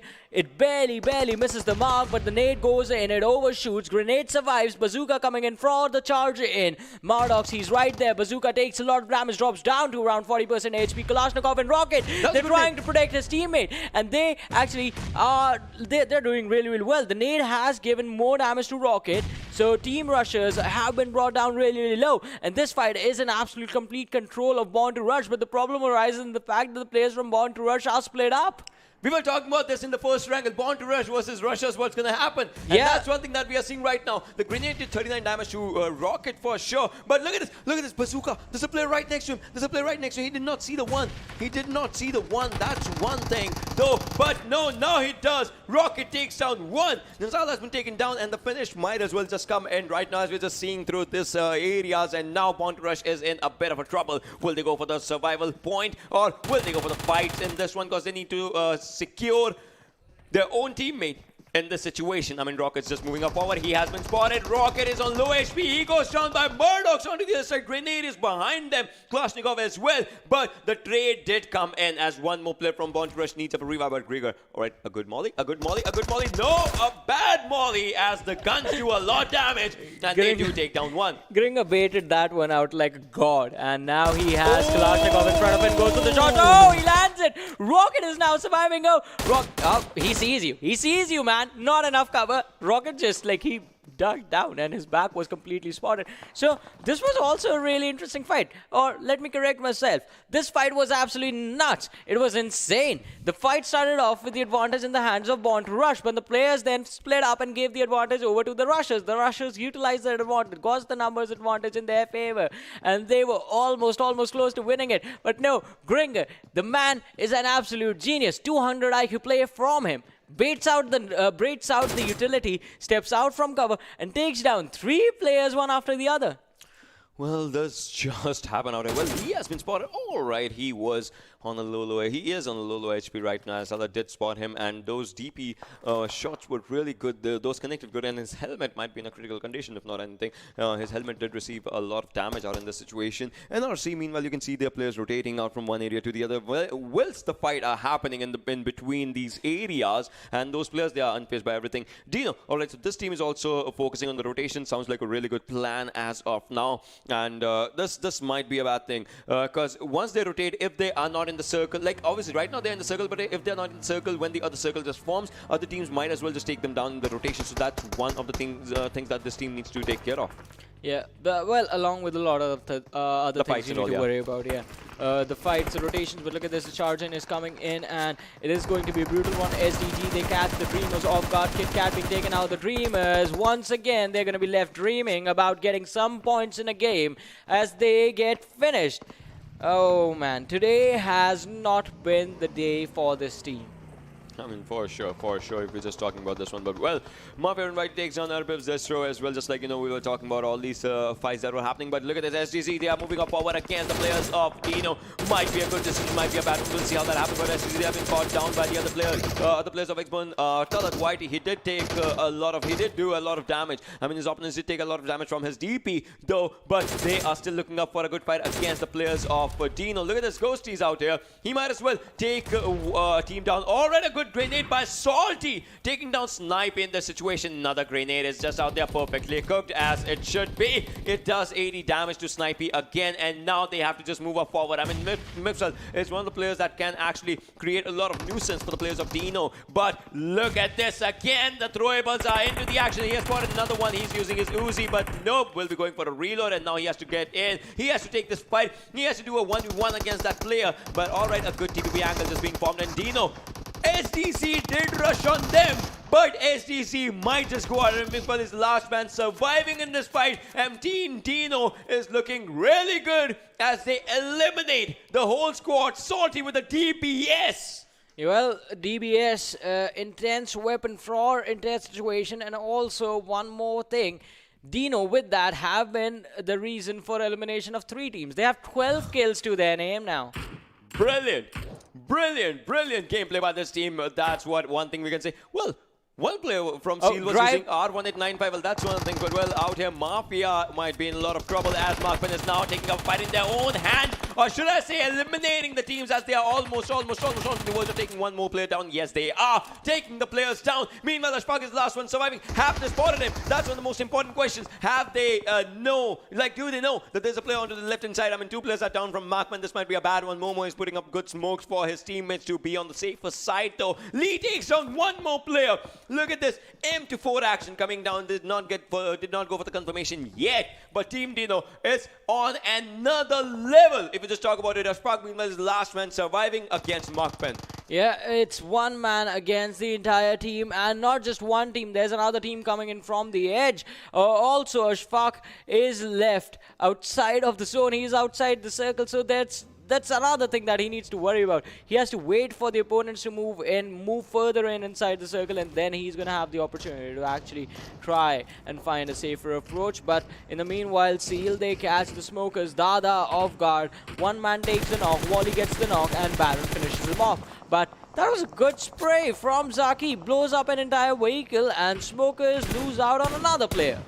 Alright, well, this is one thing that's happening. Team Seal, they still have all the players surviving. 3 kills did come to their name. That's one of the most important things. But, well, alright, one shot has been spotted as well in this situation. But, will the confirmation come down? That's one of the most important things. I mean, Zaki is still onto the other side. Enki takes down Guji. But the confirmation, it's still onto the other point. We'll have to see how the fights actually happen, because they have to get inside the circle. Circle should be their #1 priority right now. But, well, Boda goes down, takes down Amar in this one. But look at this. Enki is really close to them. Might as well take one more player down in the situation. They are inside the house, and Lucy Whitey might be the next one to go down. He did try to take Munke down, though, but the 8 factor did come in handy. Now Punisher will try to take down 1v1. That's good. We'll go for the confirmation. He's trying to go for this one already. He does that, though. But onto the other side, Gucci as well. He got up a revival, and now he's taking more fights in his own hands as Legend puts up a first hit, and now they are ready for this one against a Seal 9. Look at this 3v2 standoff that is happening. Yeah, it is going to be quite interesting. Roy and Munke in a really good position. Now it has been brought down to a 2 versus 2 situation. situation. Punisher and Gucci versus Myunke and Roy. And the other players from Seal 9, they are in the rare side. So they can actually cause this, cause a sandwich situation. Oh no, Myunke goes down. Roy, he's going to have to try and protect his teammate so that he does not get finished off. But Punisher jumps inside the house, goes for the finish, and Roy just turns around and runs away. Is he going to be allowed to get away? That's the question. Punisher, he tries to go for the shots, but no, he has to fall back as the other players are present, and he needs to be safe. His teammates have been taken down as well, so he better go for the revive. I mean, imagine that if that would have been a bait or something. But well, Ernie has spotted up a few players from Team Seal as he knows that there are other players out there, but he needs to go for a revival as well. A good grenade can actually take all the players down. Ankle, he's throwing those grenades, but they are a bit off angle at this moment. So that's one of the things. But well, Ace has been taken down. Fantastic. Goes down by Markpen. Momo has 4 kills. Might as well go for a rampage though. But can Markpen stop the team that has been creating chaos? That's my question at this moment. Yeah, that is going to be quite interesting, and it is going to be an intense moment. But look at this. So 21 minutes into the match, and we still have 11 teams alive. 30 players still surviving. Oh, they spot out the players from DENO. This is going to be an interesting fight. Markpen versus DENO. DENO have been absolutely unstoppable throughout this game. They already have 12 kills, ladies and gentlemen, but they have been brought down to 3 players instead of 4 as one of the lads was caught off guard and finished off. A good throwable did come to him, and it did a bit of a damage though. But Seal Zaki on this side is trying to go for a long-range third party. If anything, if they can just get a bit of an information from this area, that was their motive though. But Zaki, he still have to look for these areas. The circle's out in the open. The circle is a bit of a thing for a lot of players as they are just a bit away from each other, but still in the open. Baron goes down on the other side as Cage is trying to despite, but Cage goes down onto the other side as well as Markman. Pasta takes him down. Can Pasta open up his skill account as he has 0 right now? Team does have a lot of kills. That the team has 8 kills. One player needs a revival. That's going to be Pel Zhang as we just see through it. But well, Pasta and Illusion, they are trying. But Momo is the one who's on a rampage right now with 4 kills onto his name. Yeah, Momo is definitely putting up a lot of good numbers on the board. Seal Zaki, he tries to charge, and this could backfire really badly. He is charged in the middle of 3 teams. Whoa. And well, DENO Fantastic is going to be caught off guard by Momo, and Momo climbs up to 7 kills. His team has a total of 9. This one man has 7 all alone.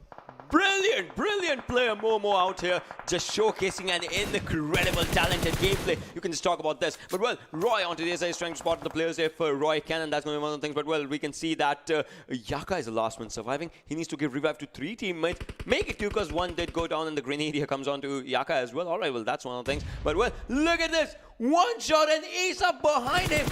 1 shot and Ace are totally behind him, and that smoke, they don't know it yet. Wow.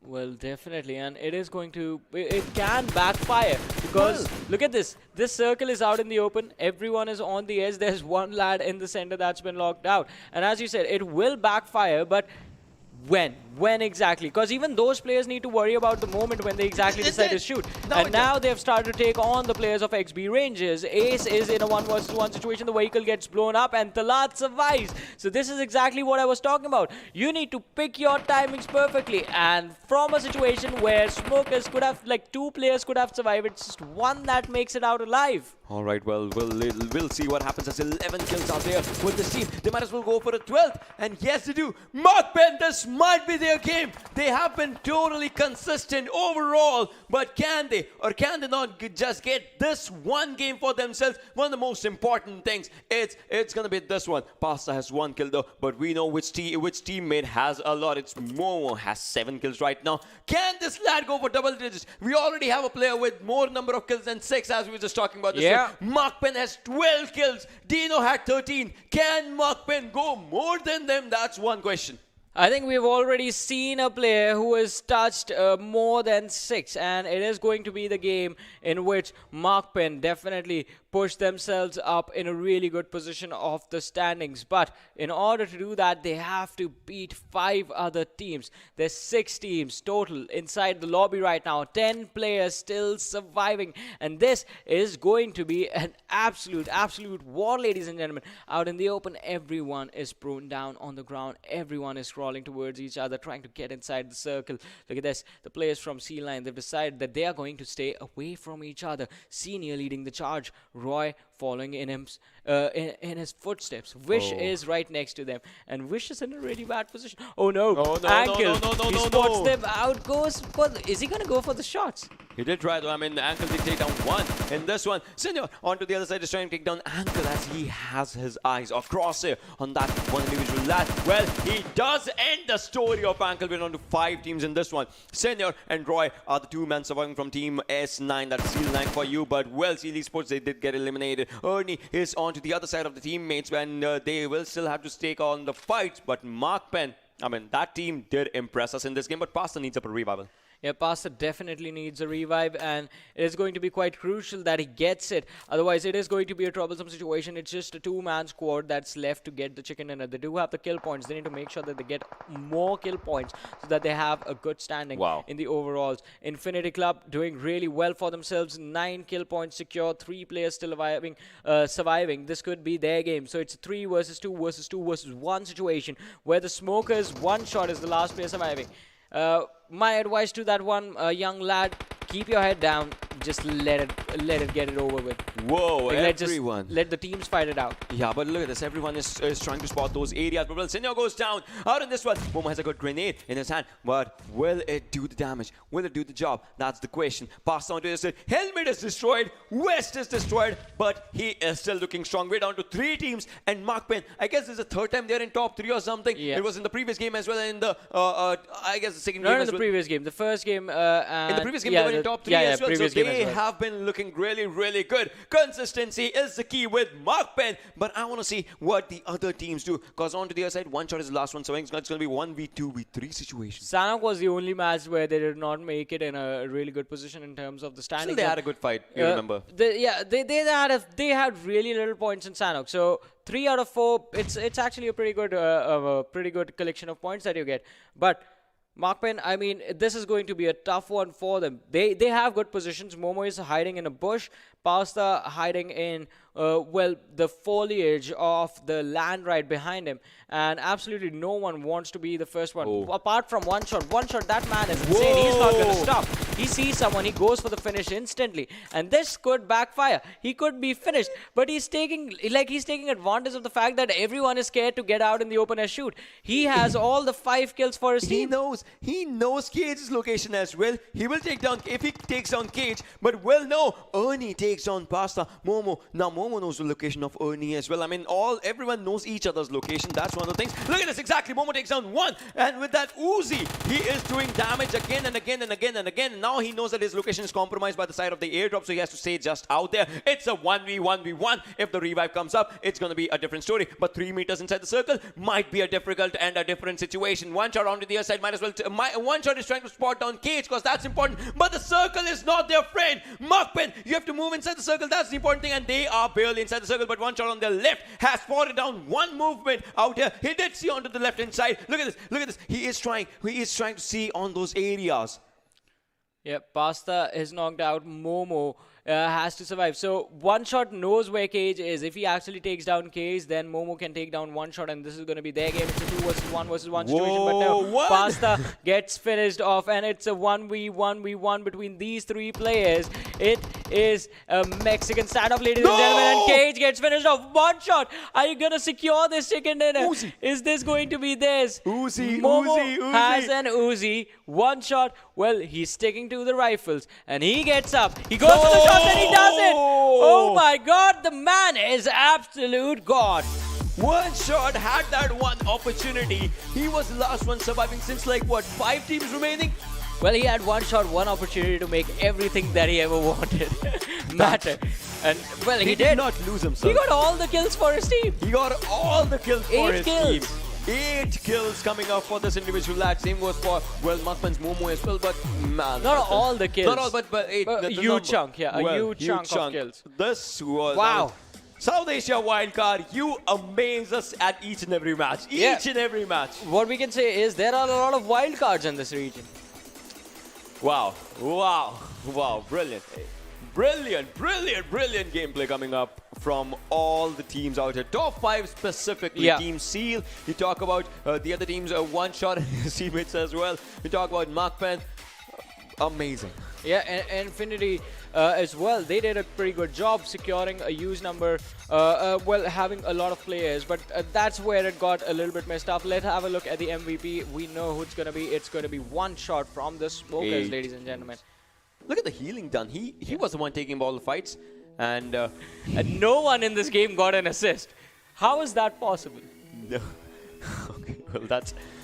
So it's like he did not get any assist. People did get the assist, so his bar is 0. Oh, yeah. Well, that's one of the my things. bad. So damage is 1,000 plus. That's good. 8 kills coming up. Survival time. I mean, obviously that was a good survival. So overall survival times will obviously like increasing out. I would love to see what the highest number of assists is there. 2 or 3 or something. I mean, maybe. Because if you, I mean, one shot. I mean, because we will see that. We will have a look at the top players right now, and it is going to be quite interesting because 2 of the players we know. Oh, both of them had 8 kills. That's what I was saying.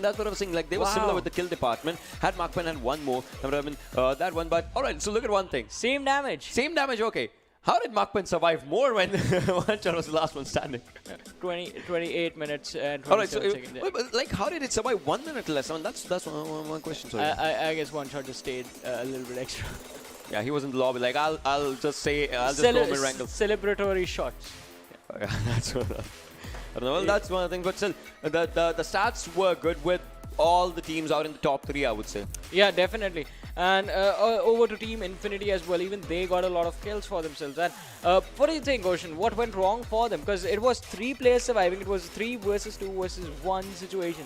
We'll discuss about that in the summary as well. You know, when we'll be looking at the match summary as for how things were happening. So a few fights did happen. So assists were there. Yeah, assists were there. So a few fights were happening, but it's like it's because of the circle. The circle did go down. The open teams had to stay there. They did not have their covers, like proper covers, because at this moment you could have the covers as only your vehicles, but the vehicles are just seen. You know there's a vehicle. You know there's someone behind the vehicles. Those were kind of the mistakes that happened.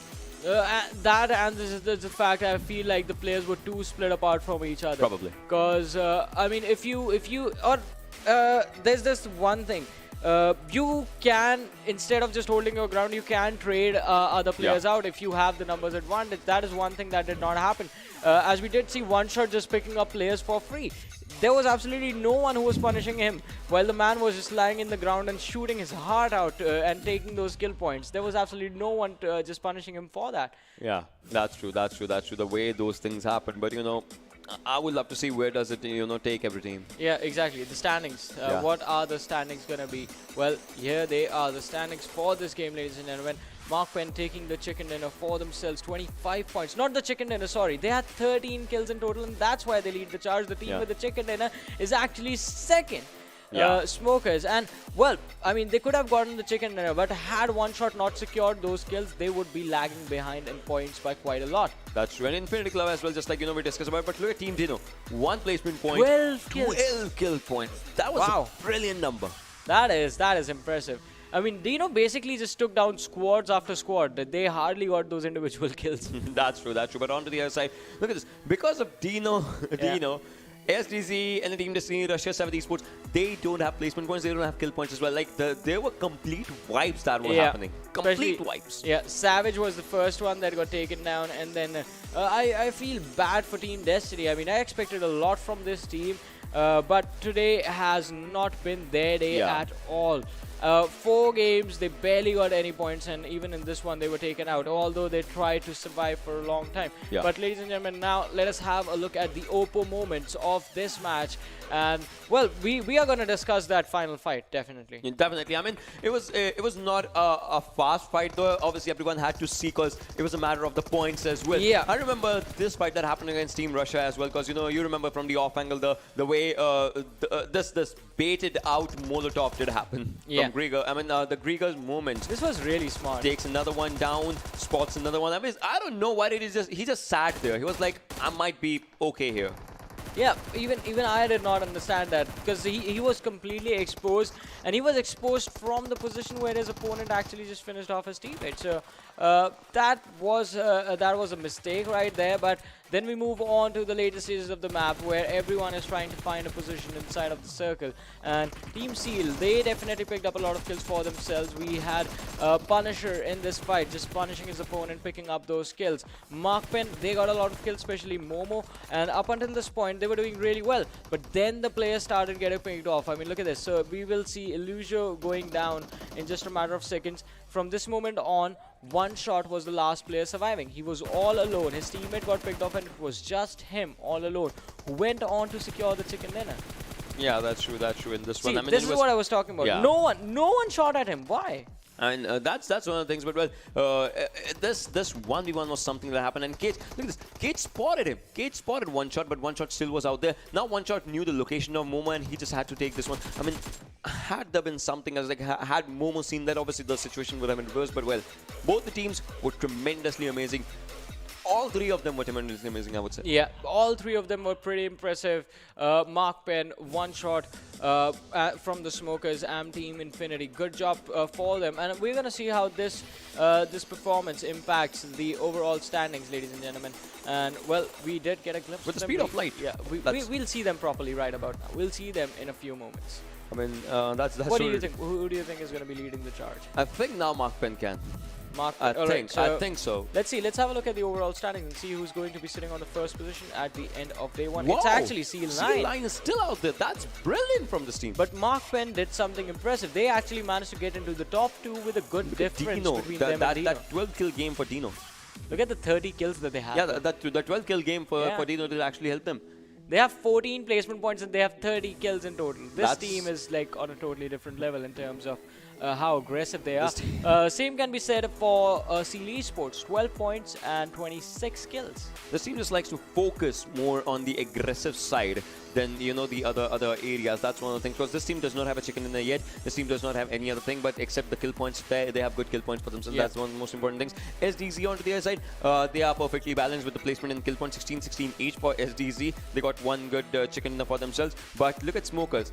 This is, like we were saying, right? This is the start of a team. We were saying you might be at the lower stage, but nothing is lost. So Smokers, they are looking really good right now. Obviously, they are at the 9th position, but they got one chicken dinner, and now they are picking up the pace, picking up the momentum, and picking up the fights. Yeah, definitely got to pick up the fights. But as I was talking about, look at the bottom of the standings. Team NRC sitting at 5 points, Savage Esports at 8, and Team Destiny sitting on just 3 points in total at the end of 4 games. So today was it was sort of a blunder for these teams. They can try and come back when they step into the battleground next and make sure that they at least make sure at this point they need those chicken dinners. That's they need true, those chicken dinners. That's true. That's true. That's the most important thing as we just talk about this and see about what happens and how it actually happens. So that's one of the most important things, because today's day it was good. Tomorrow probably even better. Tomorrow could be even better. But for now, let's have a look at the kill leaders for today. Or as of now, ladies and gentlemen, it is going to be Mark Penn leading the charge with 13 kills to his name. We have Fantastic sitting on second from Team DENO with 12. We have Salty from Team DENO with 11, and then we have Baron from Team Seal with 10 kills. Only one player with an average survival of plus 20 minutes, and that's also 23 minutes. That's impressive. But look at Baron's damage. That comes down because AWM in the hands in the first match, and 18-12 damage is coming up for that individual lad. Fantastic. He was one of the main reasons of Erbib's wipeout in the Miramar game, if you remember, and obviously in the final game as well, when the DENO was just moving up forward, taking down teams and teams and teams. Exactly. Fantastic has been, well, he has been fantastic with his gameplay today, and so has his team. I mean, they have been so deadly to face off against. I mean, they haven't gotten the chicken dinners, but they have gotten themselves a lot of kills. And I think if they actually manage to do that in the long run, eventually they might get themselves a chicken dinner, and eventually they will be in the top 2. There's not that big of a difference, but there is still a difference between the first and the second and the third position. Although Team Seal, they have managed to keep themselves in the first position quite nicely. But with that, ladies and gentlemen, we do come to an end of today. Tomorrow we will be seeing teams from Group C and D in action. But until then, my name is Warren Super Johnny John, being joined by Ocean Sharma. We'll catch you guys tomorrow. Take care. Good night.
Let's get it.